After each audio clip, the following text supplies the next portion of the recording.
பரிகாரம் செய்யுங்கள், இல்லையெனில் பிரச்சனை நீங்காது என்று பலர் சொல்லுவதை நீங்கள் கேட்டிருப்பீர்கள்.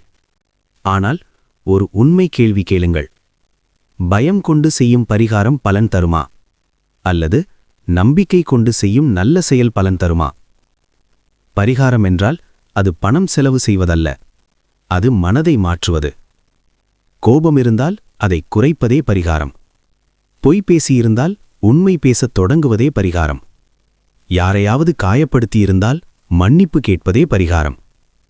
இறைவன் பயப்பட சொல்லவில்லை, நேர்மையாக வாழ சொல்லியிருக்கிறார். ஒவ்வொரு பிரச்சினைக்கும் விலை உயர்ந்த பூஜை தேவைப்படாது. சில நேரங்களில் ஒரு நல்ல முடிவு, ஒரு நல்ல பழக்கம், ஒரு நல்ல எண்ணமே போதும். பரிகாரம் என்ற பெயரில் பயத்தை விற்கும் வார்த்தைகளில் சிக்காதீர்கள். நம்பிக்கை வைத்திருங்கள். தவறு இருந்தால் திருத்துங்கள், முயற்சி செய்யுங்கள். அதுவே மிகப் பெரிய பரிகாரம். உங்கள் வாழ்க்கையை மாற்றுவது வெளியில் செய்யும் சடங்கு அல்ல, உள்ளத்தில் செய்யும் மாற்றம். ஒரு ஊரில் ராமசாமி என்ற ஒரு மனிதர் வாழ்ந்தார். அவர் வாழ்க்கையில் தொடர்ந்து பிரச்சனைகள். வேலை சரியாக போகவில்லை, வீட்டில் சண்டை, பணம் தங்கவில்லை. ஒரு நாள் அவர் ஒரு ஜோதிடரை சந்தித்தார். உங்களுக்கு பெரிய தோஷம் இருக்கு, பரிகாரம் செய்யாமல் சரியாகாது என்றார் அவர். பயந்த ராமசாமி பல இடங்களில் பரிகாரம் செய்தார், பணம் செலவு செய்தார். ஆனால் பிரச்சனை மாறவில்லை. அப்போது அவர் ஊரில் இருந்த ஒரு முதிய சந்நியாசியை சந்தித்தார். அவர் அமைதியாக கேட்டார், நீ தினமும் எத்தனை மணி நேரம் உழைக்கிறாய்? கோபம் குறைந்ததா? சேமிப்பு பழக்கம் இருக்கிறதா? ராமசாமி மௌனமாக நின்றார். சந்நியாசி சிரித்தார். உன் வாழ்க்கைக்கு தேவையான பெரிய பரிகாரம் தெரியுமா? காலை சீக்கிரம் எழுந்து உழை, பொய் பேசாதே, செலவை கட்டுப்படுத்து, வீட்டில் அன்பாக பேசு, அதுவே பரிகாரம். ராமசாமி அதை பின்பற்றினார்.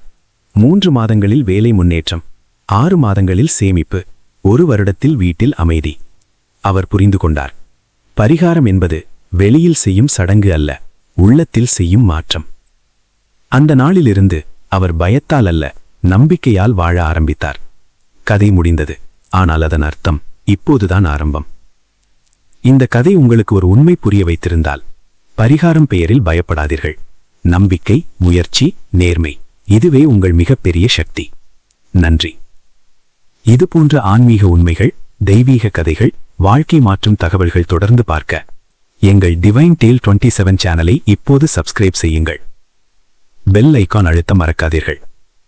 மேலும் உங்கள் ஆன்மீக பயணத்திற்காக ருத்ராட்ச மாலை, பூஜை பொருட்கள், தெய்வீக அணிகலன்கள் போன்ற நம்பிக்கையுடன் தேர்ந்தெடுக்கப்பட்ட பொருட்கள் எங்களிடம் கிடைக்கின்றன. உங்கள் ஆதரவுதான் எங்கள் சக்தி. நம்பிக்கையுடன் முன்னேறுங்கள். வெற்றி நிச்சயம் உங்களது. ராசி பரிகாரம் பற்றி பலர் கேட்கிறார்கள். என் ராசிக்கு என்ன பரிகாரம்? இந்த மாதம் கிரகநிலை சரியில்லையாம், என்ன செய்யலாம்?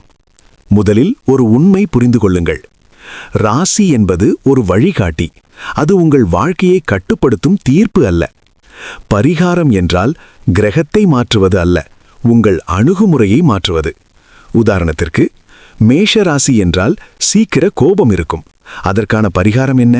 கோபத்தை கட்டுப்படுத்தும் பயிற்சி. ரிஷப ராசி என்றால் பிடிவாதம் இருக்கும், அதற்கான பரிகாரம் சற்று விட்டு கொடுக்கும் மனசு. மிதுனம் என்றால் மனமாற்றம் அதிகம், பரிகாரம் ஒரு விஷயத்தில் கவனம் நிலைத்திருக்க பழக்கம். கடகம் என்றால் உணர்ச்சி அதிகம், பரிகாரம் உணர்ச்சியை சமநிலைப்படுத்துதல். இதுபோல் ஒவ்வொரு ராசிக்கும் வெளியில் செய்யும் பெரிய சடங்கு தேவையில்லை.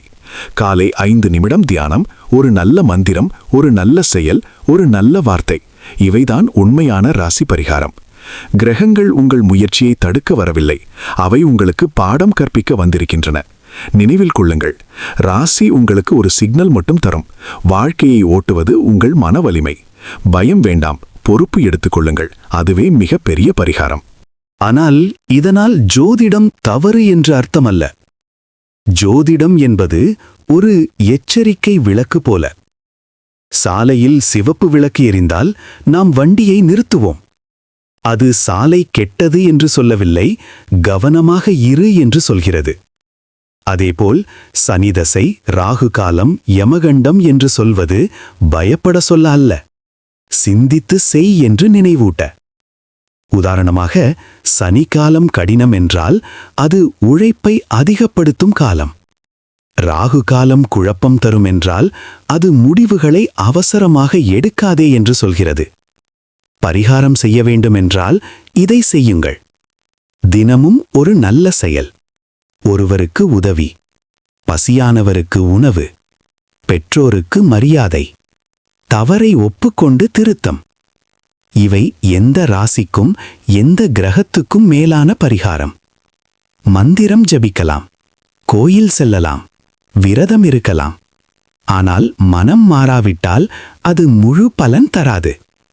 நீங்கள் கேட்க வேண்டிய பெரிய கேள்வி, என் ராசி என்ன சொல்கிறது அல்ல, நான் என்ன மாற்றப் போகிறேன் என்பதே. வாழ்க்கையை மாற்றும் சக்தி ஜாதகத்தில் இல்லை, உங்கள் தீர்மானத்தில் இருக்கிறது. நம்பிக்கையுடன் முன்னேறுங்கள். உங்கள் ராசி உங்களை தடுக்காது, உங்கள் பயமே தடுக்கலாம். அதை விடுங்கள், முயற்சி தொடங்குங்கள். வெற்றி நிச்சயம் உங்களது. நன்றி.